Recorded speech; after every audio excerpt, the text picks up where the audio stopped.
Parcel? Talaga mas inuna mo pa ang parcel mo kaysa sa mahalagang araw ng anak mo? Ano? Ganito mo gusto mag-celebrate ng birthday ang anak natin, ha? Walang handa, walang kuryente? Ano ba naman? Kaya pala pigil na pigil ka sa akin na papuntahin si na mama dahil sa ganito. Ako yung napapahiya eh. Iisipin nilang wala akong naibibigay sa pamilya natin. Hindi ko naman sinasadya.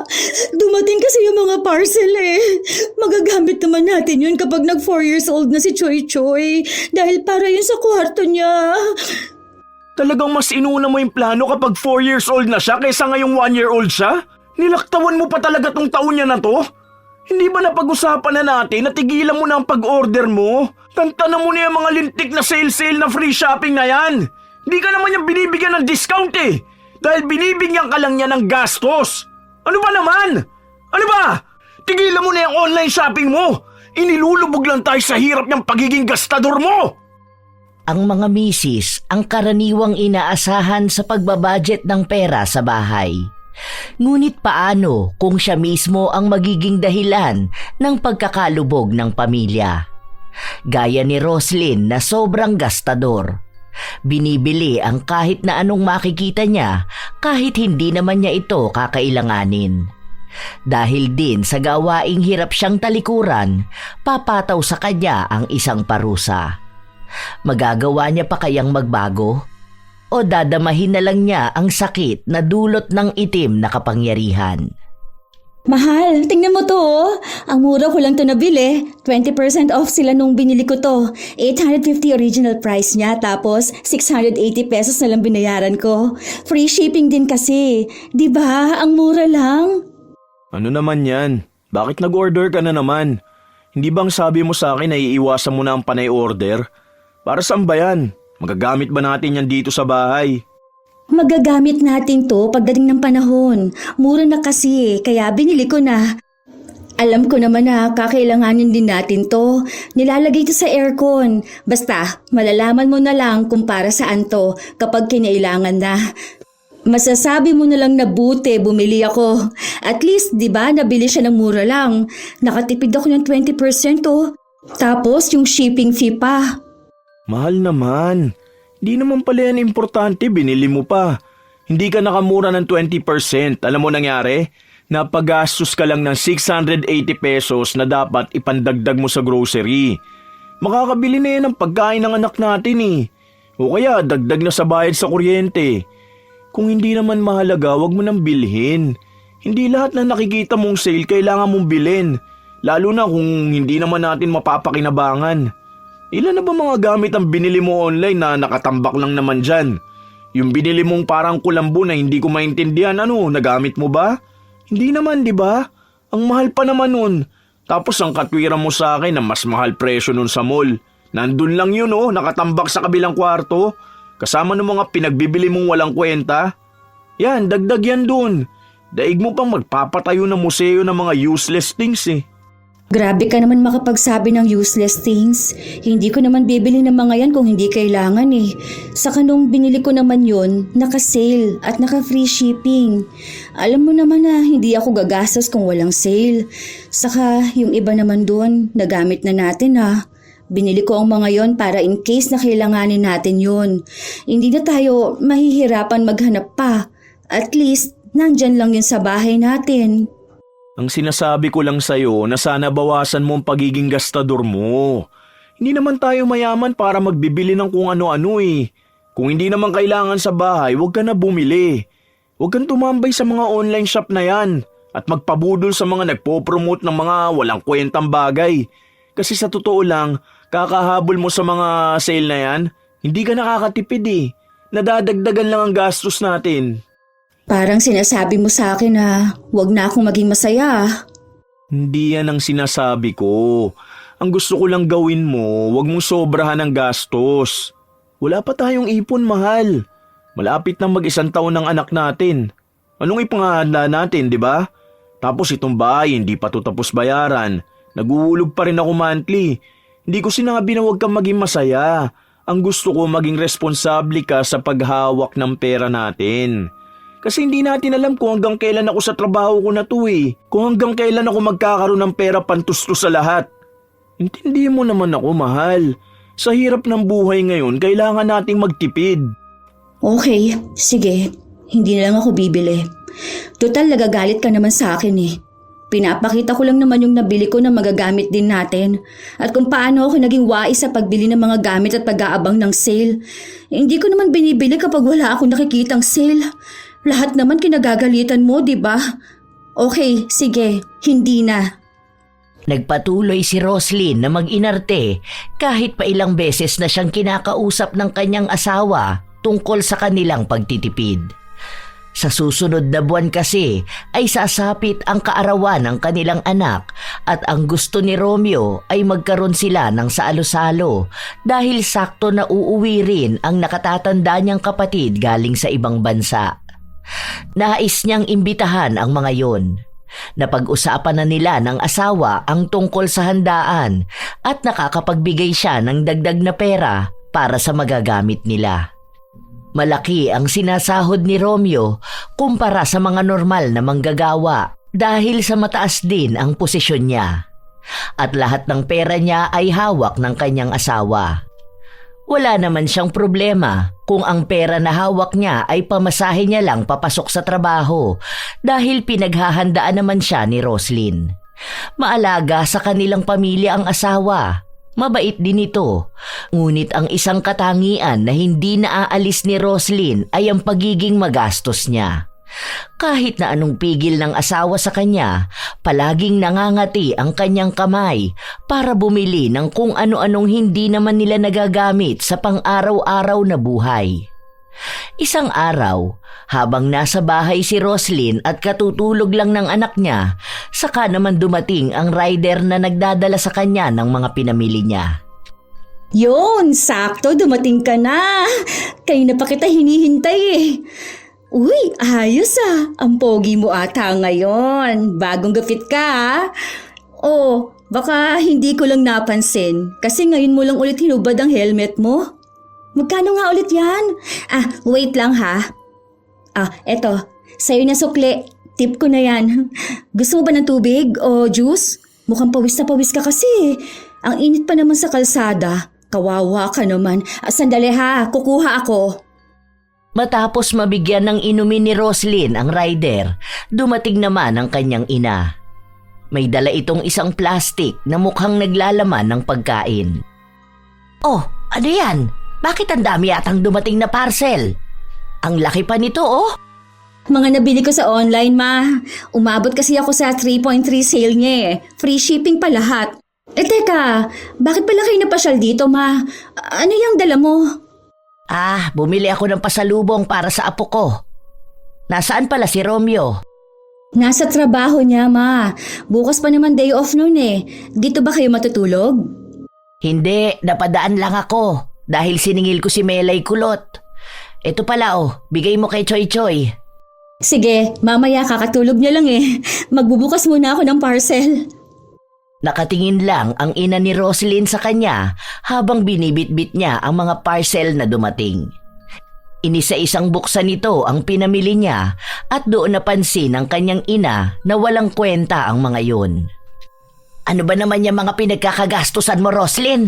Akala ko pa naman mga gamit dito sa bahay nyo. O kaya mga gamit para sa birthday ng anak mo. Tingnan mo nga, headband na may daga. Ano ba yan? Para kanino naman yan? Ang cute kaya. Nakita ko to sa TikTok, ma. Tingnan mo. Diba kakaiba siya? Naloloka naman ako sa'yo, Roslyn. Ano bang akala mo sa sarili mo, batang paslet? Kahit nga bata, hindi magsusuot ng ganyang headband. Tapos, ano pa itong isa? Electric wine opener? Talaga ba, Roslyn? Ano naman ang paggagamitan mo nito? Baka akala mo mayaman ka na umiinom palagi ng wine. Pwede naman gamitin yan sa soft drinks, ma. Saka malay nyo, magkaroon kami ng wine, di ba? Sa New Year, magpapabili ako kay Romeo. O kaya sa birthday ng anak namin. Kasi nasabi niya, uuwi yung kapatid niyang galing abroad. Malay mo, magbigay yun ng wine o kaya magdala rito, di ba? Tapos maghahanap sila ng pambukas doon. Makikita nila tong electric wine opener namin. Magagamit naman yan. Kung hindi man sa ngayon, edi sa future. Noong dalaga ka pa, pinuno mo ng basura ang bahay natin sa mga pinagbibili mong walang kwenta. Kahit basura, makita mo lang na sale online, bibilhin mo na. Tapos hanggang ngayon, dala mo pa rin ang ganyan mong ugali. May anak ka na, may pamilya ka na. Hindi ikaw ang nagpapakahirap sa pera, kaya ganyan ka. Maawa ka naman sa asawa mong nagkakandakuba na maibigay lang ang pangangailangan ng pamilya nyo. May anak ka na, Roslyn. May mga binili naman ako para sa kanya eh. Ito ngang glow in the dark na medyas. Diyos ko po, anong gagawin ng anak mo sa medyas na yan? Malamang ma, ipasusuot ko sa kanya sa birthday niya. Saka kapag nag-aaral na siya, pwede niya itong magamit. Yung mga binibili ko, mukha lang kasi itong walang kwenta sa ngayon. Pero kapag dumating na yung araw na kakailanganin na, dun lang makikita yung halaga. Ang hilig mong bumili ng mga bagay na balang araw masisira lang din naman. Tingnan mo ang mga gamit mo nun sa bahay, di ba? Sabi mo magagamit mo sa future. O nasa na ngayon? Nasa basurahan na lahat. Kung hindi na gumagana, sobrang naluma naman na sa taguan. Hindi lahat ng tingin mong magagamit mo bibilhin mo. Tandaan mo, may anak ka na at mabilis lang ang panahon. Kapag yan nag-aral na, mahihirapan kayo niya mag-budget kung wala kayong ibang iniipon kundi ang mga basura mo. Ikaw ang babae, ikaw dapat ang may alam sa pagbabudget. Sus, makaluma na yung ganyan ma. Stereotyping. Stereotyping ka dyan. Akala mo naman alam mo ibig sabihin yan. Basta, pinagsasabihan kita ngayon dahil alam ko ang ugali mong pagiging gastador. Buti sana kung may isaysay ang binibili mo kaso wala namang pakinabang. Makita mo lang na sale, hala sige, bilhin na kasi magagamit naman kapag kailangan. Tapos itatambak na lang hanggang sa mabulok na. Sayang na ang pera. Sa halip na makatipid dahil nga sale, napagastos naman dahil hindi naman gagamitin. Tigilan mo na yung ugali mong ganyan. Roslyn, isipin mo ang pamilya mo at ang ikabubuti nila. Para naman talaga sa ikabubuti nila tong binibili ko eh.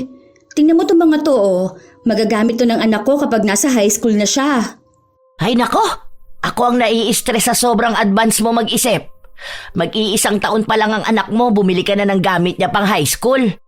Hindi ba ang sabi ninyo sa akin na planuhin ko ang future niya? Ibang pagpaplano sa future ang sinasabi ko. Kumbaga, kung paano kayo mag-savings para kapag tumuntong na sa kolehiyo ang anak nyo, makakapasok siya sa maayos na universidad. Kung bibili ka ng gamit na tingin mong malaking tulong sa hinaharap, sana gold ang binili mo. Buti pa yon, tataas ang value. Pwede nyo pang maging emergency fund.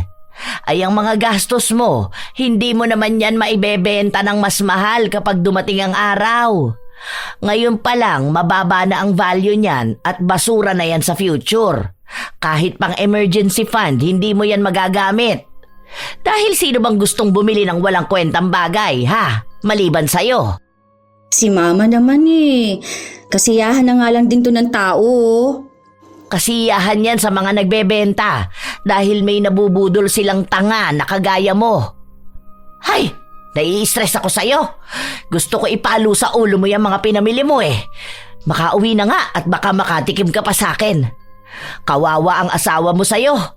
Kung ano ba namang swerte mo sa pagiging responsable niya, siya namang minalas niya sa pagiging gastador mo. Hay, patawarin na lang talaga. Tumataas ang presyon ko sa'yo.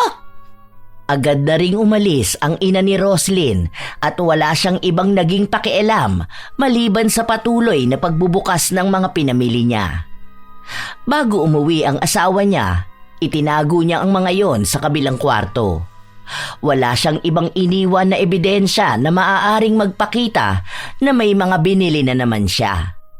Ang sabi niya kasi sa kanyang asawa, hindi na ulit siya gagastos kung hindi naman nila kailangan. Nang kinagabihan noon ay nagluto na rin siya ng pagkain nila para kapag uwi ng asawa niya ay nakahain na ang lahat. Sa paglipas ng mga araw, patuloy pa rin na may dumarating na parcel si Roslyn at naitatago niya yon sa kanyang asawa. Hindi naman kasi pumapasok si Romeo sa kabilang kwarto at hindi niya alam kung alin doon ang luma at bagong gamit. Ang ipinapakita lang ni Roslyn ay ang mga gamit na pwede sa bahay nila. Hanggang sa isang araw, napansin ng asawa niya ang isang kalat sa ilalim ng lamesa. Ano yan, mahal? Parang sa mga parcel mo yan, di ba? Ganyan yung dinadala ng JNT Rider eh. Parang trash bag. May order ka na naman ba? Wala. Noong nakaraan pa yan. Di ba bumili ako ng air purifier? Hindi ko pala nalinis agad. Ano lang yan? Mga punit-punit lang yan doon sa balot. Bukas pa ako maglilinis. Gagamitin ko na yung vacuum. May binili ka bang vacuum? Ang sabi mo nung nakaraan, nasira na yun ah. Oo, di ba? Nagpaalam ako sa'yo nung sahod mo na bibili ako para mas madali ako makapaglinis. Pumayag ka kaya nun? Kailan yun? Di ko maalala. Kasi ang naalala ko lang na pumayag ako nung bumili ka ng mga gagamitin para sa decoration sa birthday ni Choy Choy. Yun lang ang naalala ko. Ay, tumatanda ka na ata talaga kaya hindi mo maalala. Pinakita ko pa nga sa'yo yun. Tapos nagtanong ako kung anong kulay ang gusto mo. Tapos sabi mo, ako nang bahala. Ay, mukhang stress ka na sa work mo. Yan ang sabi nila. Magiging makakalimutin daw ang mga tao kapag na-stress sila sa work. Okay ka lang ba, mahal? Oo nga, baka hindi ko lang matandaan. Dami ko kasing iniisip nito mga nakaraan eh. Dumagdag pa kasi yung problema namin dun sa dati naming accountant. Ang dami kasing nawawalang budget. Tapos may bali-balita pa na siya yung nag-receive ng 300k na payment. Kaya siguro biglaan ang pagre-resign niya. Nagtakas na pala ng pera. Ay, ang laki naman pala ng naitakas niya. Buti ikaw, hindi mo naisipan yun ano? Hindi ko naman yun gagawin. Ano ba naman ang 300k sa panahon ngayon? Sa mahal ng bilihin, ang bilis lang niya maubos, no? Oo nga, sa bagay tama ka naman. Ilang parcel lang yan, ubos na ang 300k niya. Lalo na kung kasing gastos mo yun. Buti nga ngayon, napipigilan mo na ang sarili mong gumastos sa pagbibili ng mga walang kwentang bagay eh. Dahil lang sa nakasale. Pagpatuloy mo lang yan, mahal ko.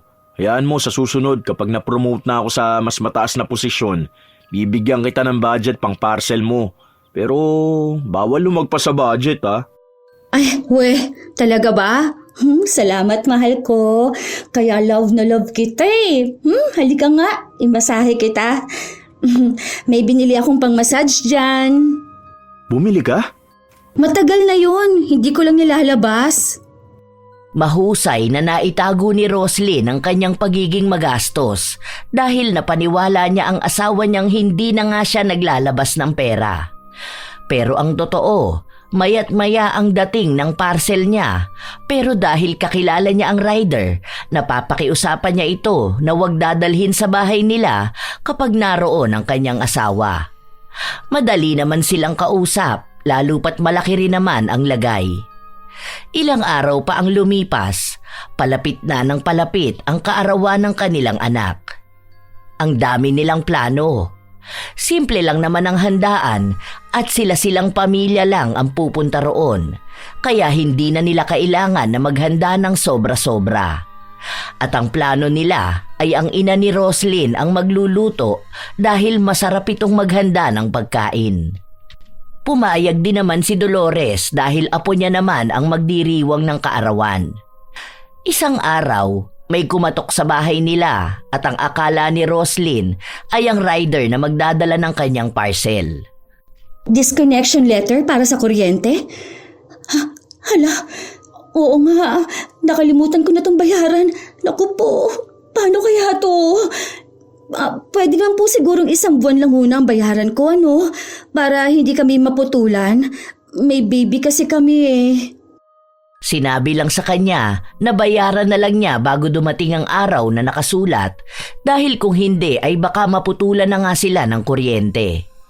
Hindi pwedeng ipaalam ni Roslyn na nakatanggap siya ng ganito dahil magagalit ang kanyang asawa at itatanong sa kanya kung saan niya dinala ang perang ibinibigay sa kanya. Malalaman kasi ng kanyang asawa na nagastos na niya ang pera na dapat ay ipambabayad sa kuryente. Kasabay din ng araw na yon ay naputulan sila ng tubig. Ano bang uunahin ko? Kung magbabayad ako ng kuryente at tubig, kukulangin ang pera ko. May parating pa naman akong parcel. out for delivery na yun eh. Mamaya lang darating na yun eh. Ano bang dapat kong unahin? Kaso putol ang tubig ngayon. Mas mura naman yun. Kung sa kuryente naman, aabot pa yun sa sahod ni Romeo. Pwede na yun. Ito na lang munang tubig para may pambayad ako sa parcel. Inilihim ni Roslyn ang problemang yon sa kanyang asawa. Hindi rin naman nakarating kay Romeo dahil masyado na siyang maraming problema sa trabaho para isipin pa kung anong nangyayari sa bahay nila. Buong sahod naman niya ang hawak ng kanyang asawa kaya kampante siya na nababayaran lahat ng bills at nakakabili ng pagkain nila. Isang linggo bago ang kaarawan ng kanilang anak, nagpunta si Dolores sa bahay nila para itanong kung kailan babalak ni Roslyn na magbigay ng perang pambili ng panghanda. Pinag-uusapan namin ni Romeo ngayon na baka mag-order na lang ng pagkain. Kasi naisip niya rin na baka mapagod ka. Nahihiya rin naman kami, ma. Bakit kayo mahihiya? Apo ko naman yon. Kahit na mapagod pa ako sa pagluluto. Mamaya makapag-order kayo dun pa sa hindi masarap magluto. Naaalala mo yung pinagbilhan natin ng pagkain noon? Hindi ba muntik pang mapanis ang pansit? Meron na akong nakausap. Doon nag-order ng pagkain sina Ate Rina nung New Year. Masarap naman daw. Tapos, sakto, gumagawa rin ng cake ang mga yon. Sigurado ka dyan, ha? Oo naman, ma. O kung gusto nyo, pwede naman kayo ang magluto. Pero abanuhan nyo na lang muna. Aba, ay saan naman ako kukuha ng pera, Aber? Utang ka muna kay kuya. Sige na. Bakit naman uutang pa sa kuya mo? Kung tingin mong kukulangin yung pagkain sa order nyo, bakit hindi na lang kasi magluto? Mas mahal ata ang magagastos doon kesa bumili ng sariling Ricardo. Kung ako ang bibili sa palengke, pwede akong tumawad doon sa mga kakilala ko. Wala lang. Naisip ko lang. Marami kasing pera si kuya, di ba? Baka naman pwede niya ako mapautang para may panghanda si Choy Choy. Pamangkin naman niya yun eh. Ang sabi niya nga sa akin, magpapadala siya ng laruan eh. Pero nung sinabi ko na perahin na lang, ayaw naman niya. Alam mo naman na kuripot ang kuya mo pagdating sa pera. Magpapadala yon kung gusto niya, pero madalas damit o laruan para sa anak mo. At anong pinagsasasabi mo dyan na para sa handa? Hindi ba may itinabi naman kayong pera? Nako, wag mong sabihin sa akin, Roslyn, na nagastos mo ang ipanghahanda sana ng anak mo. Ano? Nagastos mo ba? Hindi naman sa ganon, ma. Kasi Kasi ano? Kasi may parcel ka na naman parating. Talagang uunahin mo pa ang gastos sa parcel na yan kaysa sa handa ng anak mo? Ano na lang ang sasabihin ng mga kamag-anak ni Romeo? Anak naman, ilang beses na kitang kinausap tungkol dyan sa mga walang kwentang gastos mo, hindi ba? Alam na ba ni Romeo yan? hindi nga, ma. Huwag mo na lang sabihin sa kanya. Gagawan ko na lang ng paraan to. Tulungan mo na lang akong umutang kay kuya. Babayaran ko naman yun eh. Malapit na kasi ang sahod ni Romeo. Kaso, mauuna yung birthday ng anak namin eh. Hindi pwede ang ginagawa mo. Dapat lahat ng nangyayari sa bahay na to, alam ng asawa mo. Hindi yung nagpapakahirap siya sa trabaho para mabigyan man lang ng maganda at maayos na handa ang anak nyo. Tapos, ikaw, ginastos mo lahat sa mga walang kwentang gamit. Grabe ka naman, ma. May kwenta naman yun ah. Tingnan mo nga. Bumili ako ng bagong display dito sa bahay. Tapos mga gamit sa kusina. May kwenta na pala sa'yo yung mga ganyan? Sige ka, yung mga display na yan, mangangataan nyo ba yan sa birthday ng anak mo? Anong ihahanda mo sa mga bisita nyo? Yung mga aesthetic na platong walang laman, ha? Kasi doon napunta ang budget para sa birthday ni Choy Choy. Simpleng handaan lang naman, ma. Iutang mo na lang ako. Babayaran na lang kita. Ay nako, ayoko ng mga ganyang utang na yan. Malamang tatanungin ako ng kuya mo kung saan ko dadali ng pera. At kapag sinabi ko na sa'yo ko ipapahiram, magagalit yun. Dahil alam na niyang kinukonsinti kita sa gastos mo. At kapag sinabi ko naman na para sa birthday ng pamangkin niya, malamang tatawagan nun ng asawa mo. Wala rin. Malalaman din ni Romeo. Oh, paano mo ngayon ipapaliwanag sa asawa mo na pinambayad mo ng parcel mo yung pera? Aber, sige nga. Anong sasabihin mo, ha? Tapos madadamay pa ako na alam ko na pala ang ginagawa mo tapos kinakampihan pa kita. Tulungan mo naman ako, ma. Ako ang anak mo eh. Dapat lang nakakampi kita. Ay hindi, walang kampihan dito. Kung pwede nga lang na ako nang magsabi sa asawa mo nitong problema mo na to eh. Alam kong excited na yun sa birthday ni Choy Choy. Ewan ko ba dyan sa kakatihan ng kamay mo? Kung bakit hindi yan mapirme at mapigilang magpipindot ng kung ano-ano online para walang gastos na darating. Bahala ka sa buhay mo. Hindi kita hahanapan ng uutangan. Gumawa ka ng paraan.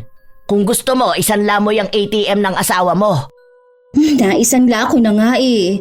Ayaw naman magpadagdag. Abay, kung hindi ka nga naman... Ay, nanginginig ako sa inis sa'yo, Roslyn. Sinasabi ko sa'yo, tatama tong palad ko sa mukha mo. Talagang isinanla mo pati yun? Ibig sabihin, walang kaalam-alam ang asawa mo na wala na pala kayong pera, tapos may mga utang ka pa? Habang pinapagalitan ni Dolores ang kanyang anak, may kumatok sa pinto. Nang buksan nila, rider yon na magdadala na naman ng mga pinamili ni Roslyn. Cancel mo na yan, hindi niya yan babayaran. Tapos sa susunod na may mga order tong babae na to, huwag niyong dadalhin. Napapagasto siya sa ganyan. Hindi pwede, ma. Baka mamaya maban yung account ko eh. Platinum pa naman na ako. Aba nga naman, may nalalaman ka pang platinum dyan ano? Wala ka na nga maipanghanda para sa birthday ng anak mo? Ikaw, umalis ka na, hindi na niya kukunin yan. Kung hindi ka aalis, ihahampas ko sa helmet mo ang ulo ng babaeng to. Balak na sanang bayaran ni Roslyn ang parcel niya pero natakot ang rider kaya umalis ito. Pero alam naman niyang bukas din ay ibabalik sa kanya yon. Hindi na tumigil ang kanyang ina sa pagtatalak. Wala itong pakialam kahit pasabihin sa kanya ni Roslyn na naririnig sila ng mga kapitbahay nila dahil kahit naman ang mga yon, alam ang halos araw-araw na pagdating sa kanya ng mga parcel. Nanatili si Dolores sa bahay ni na Roslyn hanggang sa sumapit ang gabi.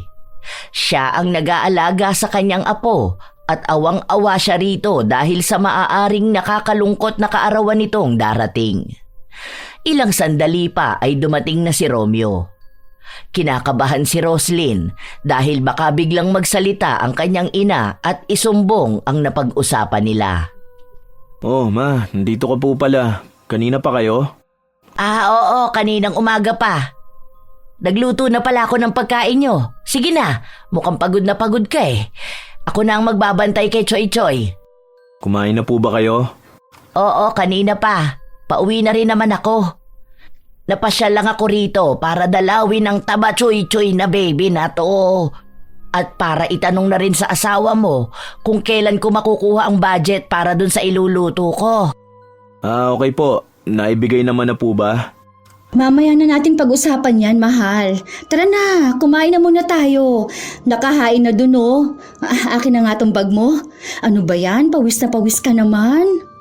Ay, grabe kasing siksikan kanina sa jeep eh. Wala talagang masakyan. Akala ko nga mamaya pa ako makakauwi. Mabuti na lang nakasiksik ako. Sakit nga ng paa ko, grabe.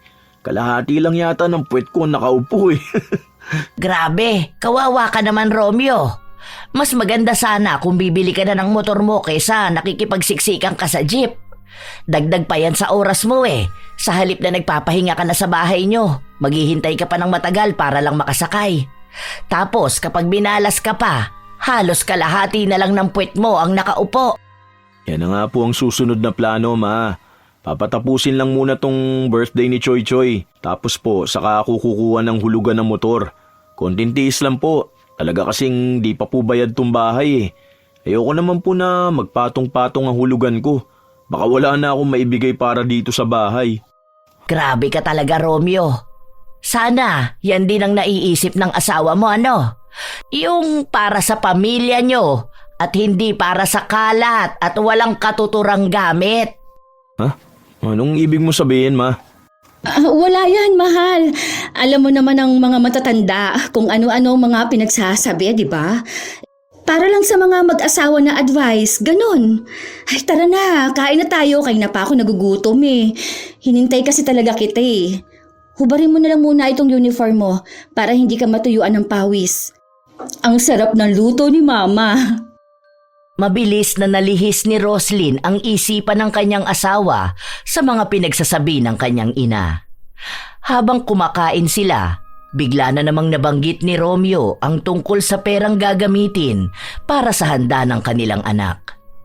Nasamid pa nung una si Roslyn pero agad din siyang nakainom ng tubig. Oh, okay ka lang ba? Oo, munti ka nang lumabas sa ilong ko yung kanin. Ano, kumusta naman ang work mo? Okay na ba yung problema yun dun sa may katrabaho nyo na nagtakas ng pera? Bakit iniiba mo ang usapan?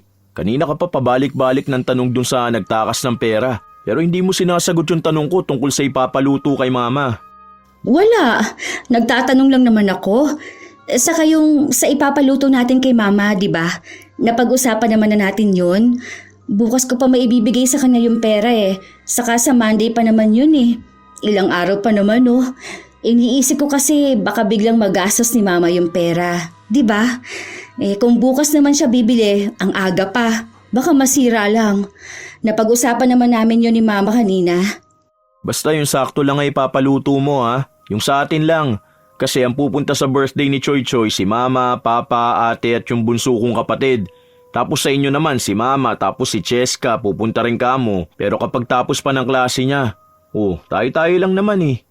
Alam mo, iniisip ko nga na wag na lang kaya tayo maghanda, ano?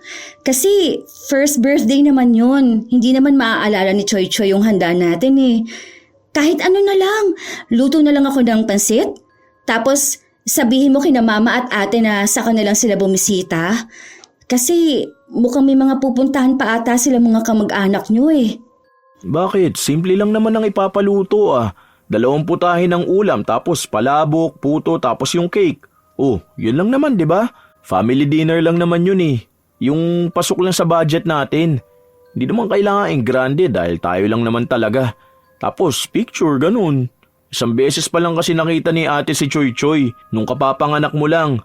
Saka yung pagpunta nila sa mga kamag-anak kinabukasan pa yun. Malamang uunahin nun dito. May problema ba? Wala naman, nasabi ko lang. Kinakabahan na si Roslyn sa mga susunod na mangyayari, lalo na't wala siyang pagkukunan ng pera na gagastusin nila. Hindi niya masabi sa kanyang asawa na wala siyang pera. Ayaw naman din siyang tulungan ng kanyang ina kahit na halos magmakaawa na siya. Ang katwiran ni Dolores, dapat si Roslyn ang gumawa ng paraan para maresolba niya ang problema na siya rin naman ang may dahilan. Pili ang mga taong nilalapitan ni Roslyn. Yun lang mga tao na hindi nakakausap ang asawa niya. Pero wala ni isa sa kanila ang may kakayahan na pautangin siya ng halaga na kailangan niya. Hanggang sa may isa siyang kakilala na napakiusapan niya pero kalahati lang ang kayang maipautang sa kanya. Sige, okay na yan. Salamat ha. Ibabalik ko to next month. Promise ko yan, tutubuan ko pa. Basta kahit na anong mangyari, wag na wag mong babanggitin to kay Romeo ha. Alam ko naman na hindi kayo nag-uusap ng asawa ko. Tapos, wag ka mag-chat sa akin. Hawak kasi nun ang account ko eh. Ako na lang mismo ang pupunta sa'yo rito kapag babayaran na kita. Promise talaga to, hindi to tokis. Babayaran kita. Dahil kalahati lang ang nautang ni Roslyn, kailangan niyang tipirin ang handa. Dahil nanay naman niya ang magluluto at bibili ng mga rekado, alam niyang kaya yung pagkasyahin. Pero hindi muna ibinigay ni Roslyn ang pera dahil nagbabaka sakali siya na may mahanap pa siyang ipandadagdag. Dumating ang araw na walang pasok ang asawa niya at nanatili lang ito sa kanilang bahay. Lapit na birthday ng baby Banchoy Choy namin na yan ah. Ang bilis ng panahon. Parang kailan lang sumisipa ka pa sa tiyan ng mami mo. Tapos ngayon mukha na namin ang sinisipa mo. Sa susunod niyan, magiging magala na yan. May pagagalitan na tayo dahil kung saan-saan nagpupunta. Yun na nga eh. Tapos kung magkakaroon pa siya ng ading, no? Ading agad? Baby pa natin yan eh. Siyempre, hindi pa naman ngayon. Di ba ang plano natin may 5 years gap sila? 4 years pa yun eh. Pero baka hindi pa sure. Biglang masundan agad. Ano ba? Huwag mo nga akong kilitiin. Ayan, nakikisali pa sa kulitan si Batchoy-choy na yan. Ano ba, mahal? Wala na, dinaganan ka na ng anak natin. Ang siluso naman ito, aba. Huwag daw muna kasi sa ading dahil gusto niya pa rin maging baby natin. Ikaw kasi, ang kulit mo. Kapag napaayos natin yung sa likod, magpadagdag tayo ng isa pang room. Kasi kapag nag 4 years old na siya, bubukod na siya ng kwarto. Kailangan natin siyang sanayin sa sarili niyang kwarto. Hindi ba mahirap yon para sa bata? Pwede naman siguro yung kahit na 7 or 10 years old na siya bumukod ng higaan sa atin. Sa amin kasi, 4 years old pa lang sinasanay na kami matulog sa sarili naming kwarto. Masyado na siyang matanda kung 10 years old na siya kasama pa natin sa isang kama. Lalo na kung may ading na rin siya. Ganun talaga yun, mahal. Hindi naman natin siya bibiglain eh. Ganun ba? Sige, okay na rin yun para makapag-decide tayo ng design ng kwarto niya. Ang dami kong nakikita sa TikTok nun eh. Pwede rin tayong bumili ng gamit doon, mas mura lalo kung may sale. Mahal, kapag 4 years old pa siya, hindi tayo pwedeng bumili ngayon. Lalo na walang pwesto sa bahay. Nasisikipan nga ako rito eh dahil ang daming kung ano-anong design sa gilid natin. May mga malalaki pang fake plants. Tapos yung kabilang kwarto na lagayan ng mga gamit, feeling ko puno na rin yun. Ipapaayos pa natin tong bahay kaya huwag ka na muna mag-order. Hindi yung narinig mo lang tong plano na ganito kapag nakakita ka na naman ng sale o may free shipping, bigla mo na naman bibilin. Tipid-tipid tayo ha? Kukuha din ako ng motor eh. Habang nag-uusap ang mag-asawa, may kumatok sa pinto nila. Si Roslyn ang nagbukas noon at may parcel siyang parating. Ibang rider ang naghatid sa kanya kaya hindi nun alam na kapag walang pasok si Romeo ay hindi siya pwedeng dalhan ng parcel. Kuya, balik ka bukas ha. Andito kasi ang asawa ko eh, hindi niya alam yan. Bigyan kitang malaking tip bukas, promise. Magpanggap ka na lang na hindi yan sa akin, okay? Si Bianca ba? Ay, doon yung bahay. Nakikita mo yung may kotse na kulay pula? Sa unahan noon may tindahan, tapos may green na gate. Doon nakatira yan. O kaya, itanong mo na lang kapag nasa tindahan ka na. Kilala naman nila yan. Sige na kuya, alis ka na. Bukas may balik yan mga tanghali, okay? Sumunod din naman ang rider sa utos niya. Matapos nun ay bumalik siya sa loob ng bahay kung saan naabutan niya ang asawa niya na nakikipaglaro pa rin sa kanilang anak. Ano raw yun? Wala. Nagtatanong lang kung saan ang bahay ni Bianca. Bagong rider din, hindi pa kabisado rito. Akala ko naman may parcel ka na naman. Hindi, wala Alam mo naman na hindi na ako bumibili, hindi ba? Pinapaalam ko muna sa iyo kapag may i-check out ako. Baka kasi mamaya magalit ka na naman sa akin. Wait lang, magluluto muna ako ng merienda natin. Napansin ko kanina na parang wala na tayong bigas. Hindi ka pa ba bumibili? Hindi pa. Kasya pa naman yan hanggang sa sahod mo. Saka na lang din ako mag-grocery kapag sahod mo na ulit. Minsan kasi hindi ko maharap, lalo na ang kulit ni Choy Choy. Nakakabili lang ako kapag pumupunta rito si Mama. Wala naman akong pasok ngayon, ako na mag-grocery. Ay hindi, wag! Wag na. Kasi nga day off mo ngayon, di ba? Dapat magpahinga ka. Deserve mo naman magpahinga, mahal. Alam ko ang stress na nararamdaman mo sa work mo. Ayoko naman na itong isang araw na to, magpapakapagod ka pa, hindi ba? Okay lang naman sa akin para matulungan din kita rito sa bahay. Alam ko na ang dami mo inaasikaso eh. Lalo na kulang talagang oras mo mag-alaga sa anak natin. Isa pa, nakalive ako sa Monday, di ba? 2 araw na lang naman, Monday na. Hindi naman din nakakapagod kung bibili ako ng bigas. Alam mo namang ayaw na ayaw ko yung nasisimut ang bigasan natin, di ba? Ang bigat kasi sa feeling kapag ganun. Sige na, okay lang. Ako na ang bibili. Kinumbinsi pa ni Roslyn ang asawa niya na wag na ngang bumili pero nagpumilit din si Romeo. Dahil wala nang pagpipilian pa si Roslyn, ibinigay niya ang pera na inutang niya para lang may maipambili sila ng bigas. Lalong dumagdag ang problema niya dahil 2 araw na lang ay kaarawan na ng kanilang anak. Iniisip niya kung saan na naman siya kukuha ng perang ipapanghanda. Ayaw niya pa ring aminin sa kanyang asawa ang nagawa niyang paglustay ng perang ibinibigay sa kanya dahil lang sa pagbili niya ng mga bagay na hindi naman nila kailangan. Alam niyang magagalit sa kanya si Romeo, lalo pa't nangako siya rito na hindi na siya gagastos pa sa mga walang kwentang bagay. May parcel pa siyang darating bukas at hindi pwedeng hindi niya kunin yon dahil para sa kanya ay mahalaga ang mga yon kahit na hindi niya alam kung kailan nga ba niya magagamit. Isang araw bago ang kaarawan ng kanilang anak, nagpunta siya sa bahay ng kanyang ina upang pakiusapan ulit ito tungkol sa pagpapahiram ng pera. Ma, sige na. Kahit kanino ka na lang umutang mo. Babayaran ko naman yun eh. Birthday na bukas ng apo mo. Wala talaga akong magagawa sa problema mong yan, Roslyn. Pinagsabihan na kita, di ba? Hindi ka naman kasi nakikinig sa akin. Kung sana matagal mo nang sinabi sa asawa mo ang problemang ito, edi sana hindi ka na nahihirapan ng ganito. Baka siya pa pwede pang makaisip ng paraan. Ang tigas kasi ng bungo mo eh. Ilang parcel na ang dumating sa'yo, tapos ayaw mo pa ring tigilan. Hanggang sa ayan, wala ka na talagang perang mailalabas at magagamit.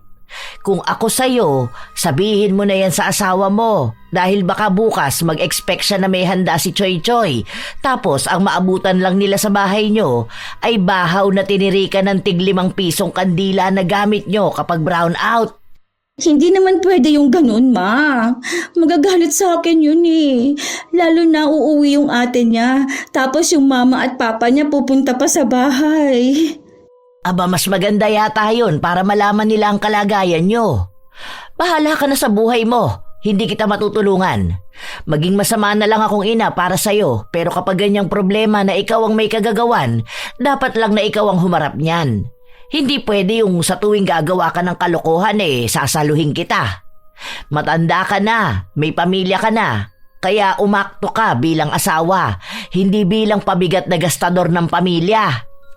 Kahit naiyakan ni Roslyn ng ina, ayaw talaga siyang bigyan ng tulong.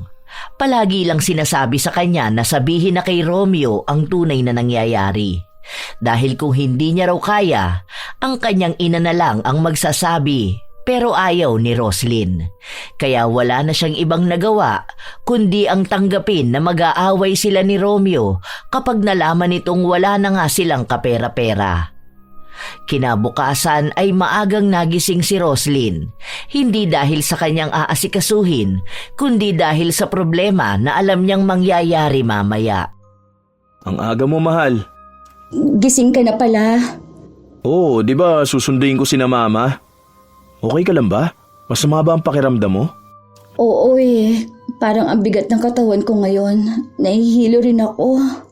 Halika nga rito, umupo ka muna. Uminom ka na ba ng gamot? Baka kasi hindi ka na nagpapahinga eh. Sana kapag tulog si Choy Choy, sinasabayan mo. Hindi yung kilos ka ng kilos dito sa bahay. Kaya mo ba o gusto mong dali na muna kita sa ospital? Tawagan ko muna si Mama Dolores para ipakuha si Choy Choy. Hindi na. Okay lang ako. Dito na lang muna tayo sa bahay. Oo nga, gusto ko magpahinga. Huwag na lang kaya muna natin ituloy ang birthday ni Choy Choy ngayon. Hindi ko alam kung makakakilos ako eh. Hindi ka naman kikilos ngayon dahil yung pagkain si Mama Dolores naman na magluluto. Tapos wala namang kailangan na design eh. Wala namang ibang bisita tapos mamayang gabi pa makakarating sina ate. Iniisip ko kasi na baka hindi ko sila maasikaso at di ko sila maharap, di ba? Ano ka ba? Bakit iisipin mo ang pag-aasikaso sa kanila? Hindi ka naman kasambahay, mahal. Kakain lang tayo. Kung ano ang nasa lamesa, yun ang kakainin natin, di ba? Nakahain na yun eh. Sasandukin na lang nila yun. Magpahinga ka na lang muna. Inom kang gamot pagkatapos mo mag-almusal, ha? Sandali lang, magluluto muna ako. Ang akin lang kasi, nakakahiya naman sa kanila, di ba? Minsan na nga lang sila dumalaw sa atin. Huwag kang mahiya, maiintindihan nila kung hindi mo sila masyadong mahaharap. At di nila kailangan asikasuhin. Alam nilang may anak tayo at mahirap talaga mag-alaga ng bata. Sige na, huwag ka na magpaka-stress dyan. Ayos lang yan. Dahil mairaraos natin ang birthday ni Choy Choy. Mukhang magkakatotoo ang pagpapanggap ni Roslyn na may lagnat siya. Hindi na siya makapagsalita at hindi niya makuha ang tamang pagkakataon para sabihin sa asawa na wala naman talagang handa ang anak nila. Nanatili sa loob ng kwarto si Roslyn habang iniisip kung anong gagawin niyang palusot mamaya. Mabilis umandar ang oras kaya pabilis din ng pabilis ang kaba sa kanyang dibdib. Hanggang sa sumapit ang hapon, napansin niyang nagbibihis na ang kanyang asawa. Katatapos lang din itong paliguan ng kanilang anak at isinuot sa bata ang bagong damit nito. Aalis na muna ako, mahal. Puntahan ko lang sina mama sa hotel nila, ha? Kaya mo na ba muna rito kay baby? Oh, sure ka na ba? Oo, iniintay na nila ako eh. Nag-chat na rin ako kay Mama Dolores. Sinabi ko na dali nila yung food bago mag 6 p.m. para makakain na tayo. Babalik din kasi ng hotel sina Mama bandang 9 p.m. kasi pagod sila sa biyahe. Kung sabihin mo kaya na magpahinga na muna sila, huwag na muna sila magpunta. Sayang naman yung pinahanda natin, di ba? Yung sakik, anong oras ba dadalhin yun? Baka mahuli pa yun, ha? Tawagan mo na at sabihin mo i-deliver na nila ngayon. Sige na, alis na ako. Wala na talagang kawala si Roslyn. Hindi na niya nasabi sa kanyang asawa na wala na silang hihintaying handa. Habang hindi mapakali si Roslyn sa kanyang problema, sumabay pa na naputulan sila ng kuryente. Ang akala niya noong una, simpleng pagkawala lang ng kuryente ang nangyari. Pero nang mapansin niyang meron namang ilaw sa kabilang bahay, nagtaka na siya at naabutan niya ang mga nagpuputol ng kuryente. Sige na po, kahit bukas nyo lang kami putulan. Birthday ng anak ko ngayon, oh. Alam nga namang wala kaming kuryente, di ba? Maawa naman po kayo. Kahit na anong pakiusap ni Roslyn, hindi siya pinakinggan. Dahil ang sabi sa kanya ay alam naman niya na magkakaputulan na ng araw na yon, sana raw ay nagbayad na siya. Nagpatong-patong na ang problema niya. Hindi na niya alam kung anong dapat gawin. Dahil dumidilim na, ang ibig sabihin ay parating na rin ang asawa niya kasama ang pamilya nito. At ang maaabutan nila ay walang kuryente at walang handa. Nagsindi si Roslyn ng kandila para magsilbing liwanag nila. Dahil mainit, umiiyak na rin ang kanyang anak at kahit na anong paypay niya, halos nagwawala na ito. Hanggang sa dumating na nga ang kanyang asawa. Ano nangyari? Bakit wala tayong kuryente? Nagkaroon ba ng problema? Naputulan tayo. Anong sabi mo? Naputulan tayo? Sorry. Hindi ako nakapagbayad ng kuryente. Ano? Paano nangyari yun? Nakalimutan mo ba? O bakit hindi mo sinabi sa akin para ako na lang ang nagbayad? Ano ba naman yan, mahal? Alam mo naman na birthday ng anak natin ngayon at pupunta sina Mama, di ba? Nandiyan na ba sina Mama Dolores? Hindi naman siya makakapunta dahil hindi naman ako nagpaluto sa kanya. Wala akong naibigay na pera sa kanya eh. Nagastos ko yung pera. Ipinambayad ko ng parcel. Parcel? Talaga mas inuna mo pa ang parcel mo kaysa sa mahalagang araw ng anak mo? Ano? Ganito mo gusto mag-celebrate ng birthday ang anak natin, ha? Walang handa, walang kuryente? Ano ba naman? Kaya pala pigil na pigil ka sa akin na papuntahin sina Mama dahil sa ganito. Ako yung napapahiya eh. Iisipin nilang wala akong naibibigay sa pamilya natin. Hindi ko naman sinasadya. Dumating kasi yung mga parcel eh. Magagamit naman natin yun kapag nag 4 years old na si Choy Choy. Dahil para yun sa kwarto niya. Talagang mas inuna mo yung plano kapag 4 years old na siya kaysa ngayong 1 year old siya? Nilaktawan mo pa talaga tong taon niya na to?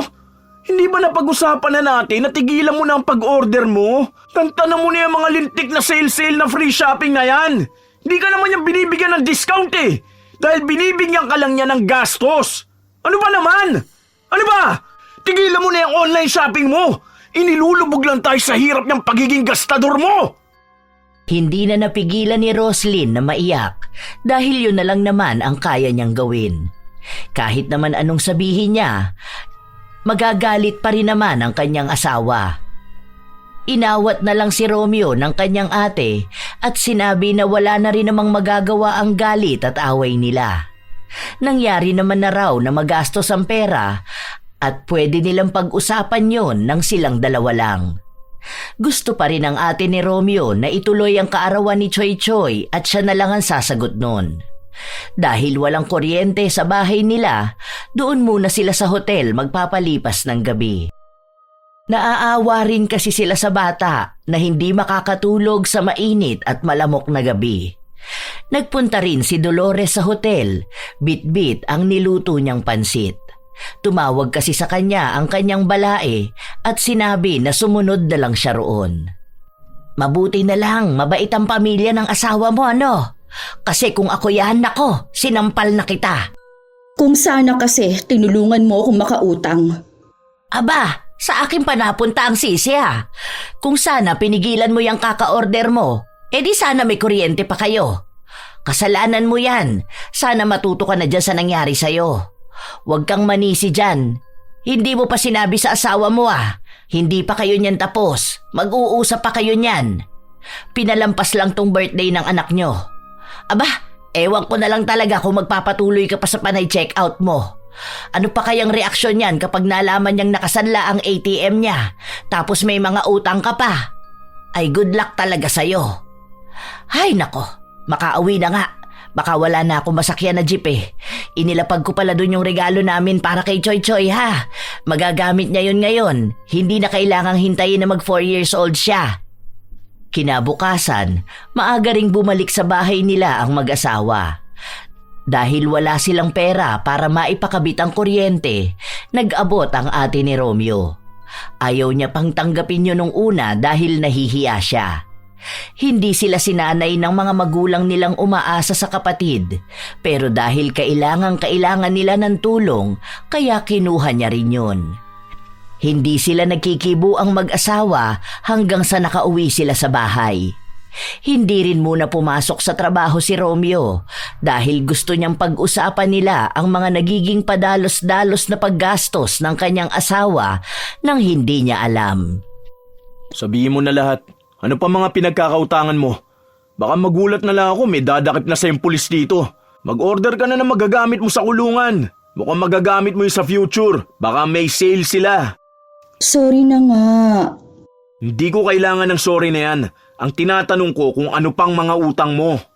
Yung doon kay Linda, tapos yung nakasanla mong ATM. At talagang isinanla mo pang ATM ko Ayos yan. Kulang na lang isanla mo na tong bahay natin para may pambayad ka sa parcel mo. Ano ba nangyari Akala ko pa naman tinigilan mo na talaga yan. Sinusubukan ko namang tigilan Hindi naman na ganun kalaki ang binibili ko. Nakalimit na yun. Di na maganda yung ginagawa mo. Pamilya na natin ang naapektuhan. Lahat na lang na makikita mo, bibilin mo na. Hindi tayo mayaman. May anak na tayo. May pamilya ka. May dapat na mas unahin kaysa sa mga walang kwentang luho mo. Hindi naman kita pinipigilan bumili, di ba? Pero yung magagamit naman natin ngayon. Ngayon hindi yung magagamit pagdating ng araw. Pera ang dapat nating ipunin, hindi kalat. Sinusubukan ko naman talaga Siyempre, hindi ko naman pwedeng biglain na wag bumili. Sayang naman din kasi yung pagiging platinum member ko, di ba? May malaking tulong yun dahil sa mga discount at free shipping. Ilang beses ko bang ipapaliwanag sa'yo na hindi ka niyan tinutulungan makatipid? Tinutulungan ka lang gumastos. Tingnan mo, may naitulong ba yung pagiging platinum member mo para makabayad tayo ng bills Natulungan ka ba niyan para makapaghanda kahapon? Hindi naman, di ba? Hindi yan nakakatulong sa'yo at sa pamilya natin. Pasakit lang ang dala niyan. Akin ang cellphone mo. Buburahin ko yung lintik na account na yan. Simula ngayon, ako na ang hahawak ng ATM ko. Ako na magbabayad ng bills, ako na rin ang magbabudget ng gasto sa bahay para maunti-unti ko mabayaran yung mga utang mo. Bibigyan na lang kita ng allowance mo, pero hindi mo nahahawakan ng buwang sahod ko. Ayoko mabaon sa utang at maghirap dahil lang sa pagiging gastador mo. Kahit na umiyak si Roslyn at makiusap sa asawa niya na huwag burahin ang account niya, ginawa pa rin ni Romeo. Pagod na siyang pakiusapan ng asawa niyang tumigil sa paggastos. Tinutuon ni Romeo ang sinabi niyang siya na ang hahawak ng pera nila. Nagbibigay lang siya kay Roslyn ng sapat na pera para kung sakali na may bigla ang gasto sa bahay. Lalo na at silang dalawa lang ng anak nila ang naiiwan. Sapat naman ang mga pinamili niyang pagkain kaya wala na siyang iba pang hahanapin. Pero kahit na ganon, nagagawa pa rin ni Roslyn na magtago sa kanyang asawa sa pamimili niya ng mga bagay na walang kwenta. Ilang buwan pa ang lumipas, hindi pa rin maalis-alis ni Roslyn ang ganong ugali. Hanggang sa pinag-aawayan na naman nilang mag-asawa ang ginagawa niya. Pati ang kanyang ina, mangilang beses na siyang pinagsabihan pero tila ba walang ibang pinakikinggan si Roslyn kundi ang kagustuhan niyang gumastos. Hanggang sa dumating ang isang araw na nagkasakit ang kanilang anak at kinailangan nila itong dalhin sa ospital. Nakiusap na ako kay Mama Dolores na kung pwede ka muna niyang samahan dito. Biglaan din kasi itong training namin eh. Nagpaalam na ako pero hindi ako pinayagan dahil ako lang ang pwedeng pumunta. Okay lang naman, Romeo, kasi nakausap ko naman na yung doktor. Pwede na rin umuwi bukas si Choy Choy, pero kailangang obserbahan. Bibili na lang ako ng vitamins niya. Mas maganda rin kasi kung sa bahay na lang siya para mas maaalagaan din. O sige, o etong ATM. Bukas na papasok ang sahod ko. Alis na ako mamayang gabi, ikaw na muna humawak niyan ha. 3 days ako mawawala. Yung bayad ng bills. Tapos baka wala na tayong bigas, bumili ka na rin. At yung mga kailangan ni Choy Choy. Yung mga kailangan lang ha. Nakahawak na naman ng pera si Roslyn at para na naman siyang nawawala sa kanyang sarili. Sa halip na gawin ang utos ng kanyang asawa, nadala na naman siya ng kanyang emosyon nang makakita siya ng bagay na sale sa mall. Bumili siya nito nang di iniisip kung saan nga ba niya gagamitin. Hanggang sa nagtalo na naman sila ng kanyang ina. Ano bang utak ang meron ka naman, Roslyn? May sakit ang anak mo at bumabalik na ang tiwala sa'yo ng asawa mo para hawakan ng pera nyo. Tapos ayan ka na naman. Ano namang gagawin mo dyan sa gamit na pangkotse? Di wala nga kayong sasakyan. Balak na namin mag-ipon para makabili ng sasakyan, Ma. Tingnan mo, ang cute nito. Ilalagay ito sa likod para kung uupo doon si Choy Choy. Ay, ewan ko sa'yo. Bahala ka na dyan sa buhay mo. Pagod na akong pagsabihan ka. Ikaw ang magbantay dyan sa anak mo, hindi kita tutulungan. Bahala ka na kapag nag-away kayo ng asawa mo dahil sa ginagawa mo. Ewan ko na lang kung di ka umiyak dyan kapag iniwang ka ni Romeo at makakita ng babae na matipid at kayang maghawak ng budget sa bahay. Galit na umalis si Dolores, bit-bit ang mga damit niya. Hindi niya sinabi kay Romeo na uuwi na siya. Ayaw rin kasi ni Dolores na makaapekto ang problema na yon sa ginagawang trabaho ni Romeo, lalo pat naghihintay ito ng pagtaas ng kanyang ranggo sa trabaho. Ilang araw pa ang lumipas, araw-araw nang nagtatalo ang mag-asawa dahil sa patuloy na gastos na ginagawa ni Roslyn. Dumarating din sa punto na gusto nang makipaghiwalay ni Romeo pero iniisip niya ang kalagayan ng kanilang anak. Kaya pinipilit niya pa rin na magbago ang kanyang asawa kahit hindi niya sigurado kung darating pa ba ang araw na mangyayari yon. Hanggang sa isang araw, nagising na lang si Roslyn na ang daming butlig sa kanyang kamay. Baka naman allergy yan. Ano bang kinain mo? Nangangati ba yan? Tingnan mo, namumula pa. Oo, sobrang kati niya. Wala naman akong ibang kinain. Maliban doon sa ulam natin na tamban, di ba? Baka nga dahil doon. Uminom ka ng cetirizine. Ang kati sobra. Hindi ko mapigilang kamutin. Baka naman may kumagat dyan. Huwag mong kamutin, baka magsugat yan. O ito, uminom ka muna ng gamot. Tignan natin kung gagaling yan. Kapag hindi na, magpunta na sa ospital para ipatingin. Walang nagbago sa nararamdaman ni Roslyn. Sa halip na gumaling ito, mas lalo pang lumala hanggang sa hindi na siya makahawak pa dahil nangangati ito at natatakot din si Romeo na baka mahawa pa ang anak nila. Dahil hindi naman pwedeng si Romeo ang mag-aalaga sa anak nila, pinakiusapan na naman niya ang biyenan niyang bantayan si Choy Choy at kung pwede na doon na lang muna siya sa bahay nila manatili. Dahil wala silang ibang maaasahan kundi siya lang. Sa halip daw na magbayad sila sa kukuning yaya, kay Dolores na lang sila magbabayad. Hindi naman tumanggi si Dolores. 1 buwan na ang lumipas. Kahit na anong gamot ang ipahid nila, walang epekto ito kay Roslyn. Pakakainin ko muna ang anak mo tapos kumain ka na rin, ha? Ay, nagsabi pala si Romeo na late siyang makakauwi ngayon dahil may inaasikaso raw siya sa opisina nila. Ma, tingin ka nga sa online kung may mabibili doon na mga pamahid para sa ganito. Ang lala na kasi nitong nasa kamay ko, oh. Hindi na rin ako makahawak masyado ng cellphone. Dali na, ma. Tapos kapag maganda yung review, order mo ko. Aba, talagang hindi mo gustong tigilan ng pagiging gastador mo, no? Alam mong dapat na gawin? Huwag lang yung mga butlig sa kamay mo ang gamutin mo. Huwag yung pangangati na dulot niya ng problemahin mo. Alam mo ang mas malala na problema mo? Ang pagiging makati ng kamay mo sa pagbili ng mga walang kwentang bagay. Baka kaya ka nagkakaganyan dahil kailangan mong bigyan ng leksyon. Subukan mong isipin ang ibang bagay sa buhay mo. Huwag kang magpakakulong sa gastos. Sana malaman mo na may iba pang mas masayang bagay kaysa sa pagbubukas ng parcel. Matagal na ring hindi nakakagastos si Roslyn sa mga pagbili niya ng mga walang katuturang gamit. Dahil hindi niya masyadong mahawakan ang kanyang cellphone, kaya wala siyang ibang nakikita na mag-uudyok sa kanya sa pagbili. Habang tumatagal, pakiramdam niya ay lumulungkot din ang buhay niya. Yon ang pinakamahabang panahon na hindi siya nakagastos. Wala siyang binubuksan na parcel at yon ang gustong-gusto niyang gawin.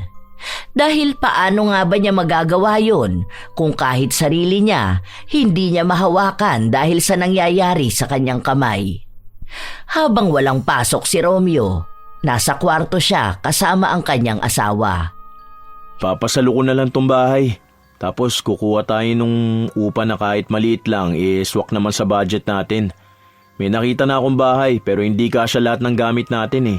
Lalo na yung mga pinagbibili mo na nasa kabilang kwarto. Mahalagang gamit lang ang bibit-bitin natin. Paano naman yung mga gamit ko na yun? Sayang naman yun. Magagamit natin yun pagdating ng araw. Saka, bakit may pasasalo tong bahay? Di ba, malapit naman na itong mabayaran ng buo. Hindi nakakayanin kung babayaran pa natin to kasi may nakausap na akong doktor na pwedeng tumingin dyan sa kamay mo. Mukha kasi seryosong sakit na yan. Malaking halaga yung magagamit. Baka taon pa ang abuti natin sa pag-iipon kung sabay-sabay lahat ng gastos natin. Wala naman tayong ipon. Lahat puro labas ng pera. Wala tayong dagdag na income. Kaya naisip ko na sakripisyo na lang muna tong bahay. Saka na lang ulit ako kukuha kapag magaling ka na. Baka doon pwede na ulit makapag-ipon. Kung makakaipon na nga talaga. Huwag na nating iwan tong bahay. Tapos yung mga gamit ko pa. Mas mahalaga ba talaga sa iyo yung mga gamit mo na yon? Sobrang bigat na ng buhay natin. At yung mga pinagbibili mo na yon, hindi man lang tayo matulungan para kahit paano gumaan-gaan ang problemang pinansyal natin. Kapag nakikita ko ang mga yun, nagpapaalala lang sa akin kung gaano karaming pera nasayang dahil sa mga yun eh. Na kung susumahin, sana malaki ang ipon natin ngayon. Kaso wala eh. Hindi ko alam kung bakit yun ang inipon mo. Magagamit natin yon balang araw. Maniwala ka sa akin. Ang balang araw na yan ngayon na mismo. Nung binili mo yung mga yun 2 years ago, ang sabi mo magagamit natin balang araw. Ngayon ito na ang isa sa balang araw.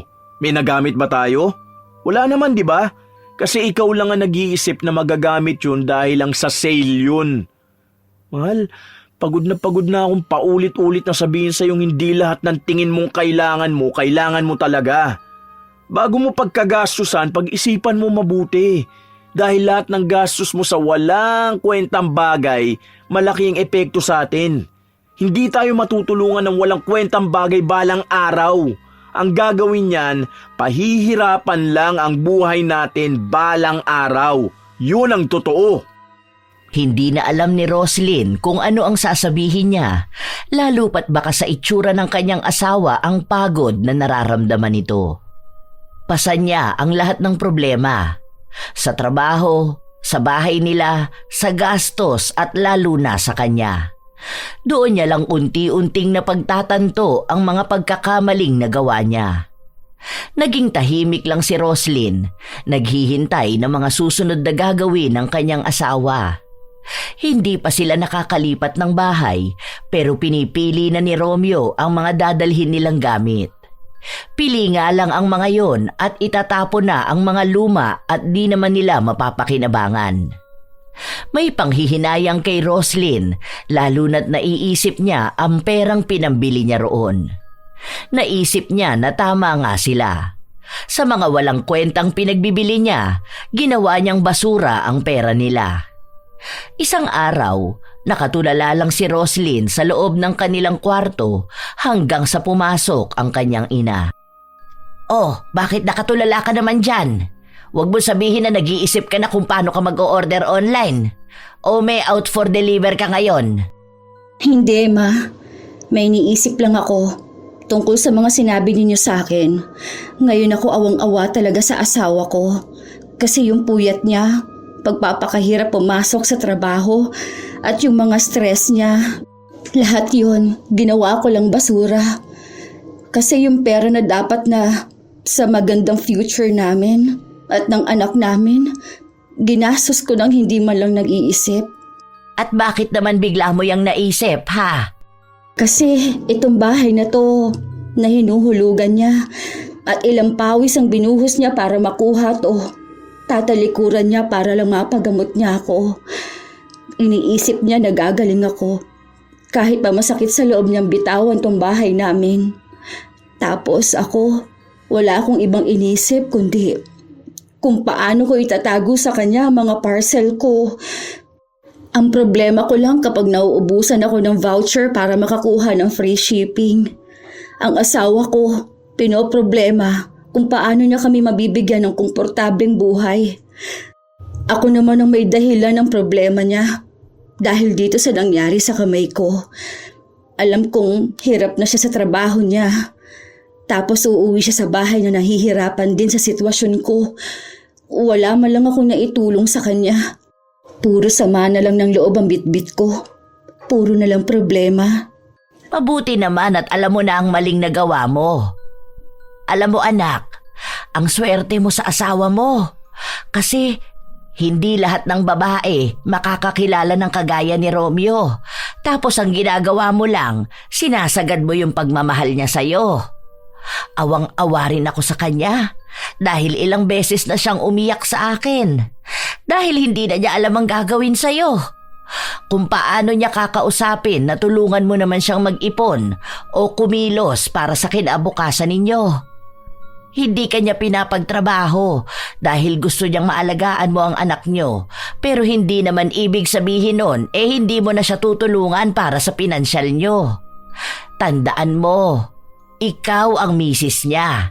Ikaw ang may hawak ng pera niya. Huwag kang maging dahilan ng pagbagsak niyo. Ang pagbagsak ng pangarap ng asawa mo. Alam ko, Ma. Ngayon naiintindihan ko na ang sinasabi niyo. Alam ko na kung ano ang dapat kong gawin. Kung ano ang dapat kong unahin. Diba? Hindi mo naman ikamamatay kung wala kang parcel. Mas ikamamatay mo pa kung wala kang ipon. Nang kinagabihan nun at umuwi na si Romeo, todo ang paghingi ng tawad ni Roslyn. Inamin niya lahat ng pagkakamali niya at ipinangako niya na hindi na talaga niya uulitin ang pagiging gastador niya. Palagi niyang pag-iisipan ng higit sa 2 beses kung kailangan ba niya ang bagay na yon bago bilhin. kung magagamit nga ba nila o hindi. Magiging wais na rin siya para matulungan ang asawa na makapag-ipon at makapagpundar ng tunay na gamit na kakailanganin nila sa kanilang pang-araw-araw na buhay. Nang gabi rin na yon, kinausap ni Dolores si Romeo. Hindi na po talaga kaya, ma. Nakausap ko na rin yung sasalo ng bahay. Hinihintay na lang niya yung approval ng loan niya. Ayoko rin naman pong makita na nagkakaganyan ng asawa ko. Kasi paano niya maaalagaan ang anak namin? At paano siya makakakilos na maayos? Basta, wag mo na munang isuko ang bahay, ha? Tutulungan ko kayo para gumaling si Roslyn. Sayang itong bahay nyo, lalo na't ang daming alaala dito. Ipangako mo sa akin, ha? Hindi ko po maintindihan ang ibig niyo sabihin pero sige po, tatry ko. Kaya yun nasabi ni Dolores ay dahil nais niyang ipaalis ang mahinang kulam na pinagawa niya para kay Roslyn. Gusto niyang iiwas ang kanyang anak sa pagiging magastos nito, kaya ang ginawa niya ay nakiusap siya sa isang mangkukulam na gumawa ng ritual para mapatigil ang kanyang anak. Wala siyang intensyon na pahirapan ng sobra. Gusto niya lang na matuto si Roslyn sa mga mali niyang ginagawa sa pagiging magastos. At nangyari na nga yun. Inilihim ni Dolores sa kahit kanino ang ginagawa niya hanggang sa unti-unti na ring gumagaling ang kamay ni Roslyn. Idinadahilan na lang niya ang kung ano-anong erbal na pinapakuluan niya para ibabad ang kamay ng kanyang anak. Hanggang sa tuluyang gumaling na nga ang mga kamay ni Roslyn. At malaki ang pasasalamat nila dahil hindi na nila kailangang bitawan ng bahay. Tinupad din ni Roslyn ang pangako niya na hindi na siya gagastos. Naging mas responsable na siyang asawa at ina. Hindi na niya hinahayaan na may makaligtaan siyang bayarin. Bumibili na rin siya ng pangangailangan sa bahay nila at tinitipid niya lahat para may maitabi sila. Minsan, kapag nakakakita siya ng mga paninda online, hindi na niya pinapansin ang mga yon. Ayaw na niyang maulit ang minsang pagkakamali na nagawa niya. Bumibili pa rin naman siya, lalo na kung kailangan nila sa bahay at para sa kanilang anak. Lalo na ang mga laruan na may kinalaman sa pagtuturo din sa bata. Doon na pagtanto ni Roslyn na kaya naman pala talaga niyang baliwalain ang mga bagay na hindi niya kailangan kahit na gaano pa kalaki ang sale at maibabawas sa presyo. Dahil tama ang sinabi ng kanyang asawa. Sa halip na makatipid siya ay napagastos lang siya. Gumaan ang buhay nila dahil sa pagtigil niya sa paggastos. Nakapundar sila ng motor na magagamit ni Romeo papasok sa trabaho at sa paglipas ng taon, nagpaayos na rin sila ng bahay nila at nakagawa ng bukod na kwarto para sa anak nila. O diba, ang ganda ng design ng kwarto ni Kuya Choy Choy. Galing talaga ni Mami mag-design. Anong kuya? O bakit? Magiging kuya naman na siya, di ba? Ano ba, mahal? Nakikiliti ako. Ay, ang kulit naman. Teka lang, may tao sa labas. May tumatawag sa atin, oy. May parcel ka na naman yata. Tignan mo nga raw. Ha? Wala akong parcel, ha? Hindi naman ako nag-order ngayon. Kanino po? Sa akin? Ay, hindi. Wala akong order, kuya. Magkano po ba yan? Bayad na? Ha? Ano naman kaya to? Wala akong hinihintay, ha? Ang last na order ko, yung sa bedsheet ni Choy Choy. Buksan mo kaya yan, no? Ha? Wow! Ano to? Set ng jewelry? Sa'yo galing to? Ikaw ang nag-order nito? Ikaw ha? Nahihilig ka na rin ba sa online shopping? Regalo ko yan sa'yo. Happy anniversary, mahal ko. Parang tanga to. Umayos ka nga dyan. Kakainis ka. 30% off yan. Pero ang love ko para sa'yo, 100%. Sus! Nanguuto ka pa ha? Salamat, mahal ko. Kakainis ka? Pinapakilig mo pa ako? Marunong ka na mag-order ng ganito, ha? Mabuti na lang hindi ito COD kasi wala akong ipapambayad. Aawayin na lang kita. Masaya ang mag-asawa habang patuloy na tinutokso ni Romeo ang kanyang misis tungkol sa mga dati nitong ginagawa na pag-order. Dahil sa pagtigil ni Roslyn sa pagbili ng mga bagay na hindi nila kailangan, hindi lang sa pinansyal sila nakaluwag-luwag, kundi pati na rin ang buhay nila ay naging maayos ang takbo. Walang mga kalat sa bahay nila. Hindi katulad noon na kung saan-saan na lang niya inilalapag ang mga gamit na pinagbibili niya. Maraming natutunan si Roslyn sa mga nangyari sa kanyang buhay. Marahil, kung hindi pa siya nakaranas ng sakit, hindi niya matitigil ang isang klase ng adiksyon sa paggastos. Na kahit walang-wala na sila, ay kailangan pa rin niyang maglabas ng pera. Minsan talaga, mahirap iwasan ang pagtanggi sa tukso, lalo na kung maraming nakikita at napapanood sa iba't ibang platform na naghihikayat na bilhin ang isang bagay kahit na hindi mo alam kung para saan ba. Ang alam mo lang, nawiwili ka sa mga napapanood mo hanggang sa hindi mo na maawat ang sarili mo na gumastos. Marami ang nakakaranas nito ngayon, lalo pat iba-iba na ang paraan para makahikayat. Ang nakakalungkot na parte ay ang pag-aakala na malaki ang natitipid mo sa pagbili ng bagay na yon, na ang katotohanan naman pala ay napapagastos ka lang talaga. May iba na hirap pigilan at may iba naman na sinusubukan ng talikuran ang ganong gawain. Hindi naman masama ang bumili at gumastos para sa bagay na nais, pero iayon ito sa sitwasyon ng buhay at sa pinansyal. Huwag gawing bisyo ang paggastos na kahit wala nang matira sa iyo at sa pamilya mo ay nagpapatuloy ka pa rin. Sa huli, ang pera ay hindi lamang para sa pansamantalang aliw ng pagbili, kundi para sa pangmatagalang seguridad ng pamilya at ng sarili.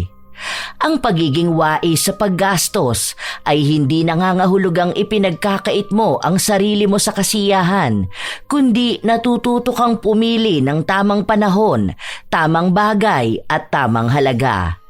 Dahil kapag natutunan mong igalang ang halaga ng pera, natutunan mo ring igalang ang halaga ng iyong kinabukasan. Kayo mga apo, naranasan nyo na rin bang mapagastos ng sobra-sobra sa mga bagay na hindi nyo naman pala magagamit? O kayo ba ay may kakilala na katulad ni Roslyn na walang pakialam kung may pera pa ba sila? Basta ang mahalaga ay may parcel na bubuksan. Ibahagi nyo naman ang inyong kwento na katulad sa kwentong ibinahagi ngayon. Tungkol sa inyong sarili o kakilala nyo na mahilig maghabol ng sale kahit na hindi naman pala magagamit ang pinagkakagastusan nila. Shout out sa ilan sa mga masusugid na tagapakinig ng mga istorya ni Lola Telang. Rachel Whitney, Ellen Torres, Jean de la Cruz, Jomer Suarez, Mary Jane Rico, Roy Lacandalo, Filipina Palsario, Ilocana Vlog ng Qatar, Florence Hervasio, Alma Naong, Roda Bieri, Jodilyn Pakin, Ruby Diamond, Sydney Crosswind, Razon Yao. Shout out din sa inyo, Cheryl De La Paz, Larnie Azurin, Beauty and Your Best, Irene Canubas, Nerissa Fadriquela, Arvid Shane Hoiberg Channel, Jennifer Abion, Girly Satur, Estela Da Silva, Diana Irish Bra, Mariam, Eleanor Santiago, Marfel Reyes, Ad Maco, Teresita Perez. Salamat sa pakikinig nyo, Mike James Tapak, Mirna Alfaro, Danica Lobaton, Zara Gonzalez, Jenjen Vlog, Merly Rodriguez Cao, Gigi G, Chikiso, Myla Regina Galievo, Jam Avery Ortega, Lerma Lapidario, Marilor Guevara, Mea Espiritu, Pangga Duran, Benvenida Mending. Shout out din sa inyo, Anis Channel, Jenric, Grace Hementera, Yumi Kai, Marites Ambel, MJ Rivera, Jenny Balagtas, Jovelyn Ruiz, Hazel Fiesta, Ice, Lizelle Ye, Roslyn Mangilin, Rose Ann Pingul, Glorefer Mabanta, Lovely Rose Roa at kay Princess Rain Roa Alawami, AJ Chua, Lydia Lopez, Maria Lee Nakagawa, Lynn Hasegawa, Ami Yong, Esteli Reyes, Ami Bag, Gia Gigi, Supladang Pasaway, Ki Martinez, Francisco Neng at sa kanyang napakagandang asawa na si Jeremy Saranillo Francisco. Ito ang inyong Lola Telang at maraming salamat sa lagi niyong pakikinig mga apo.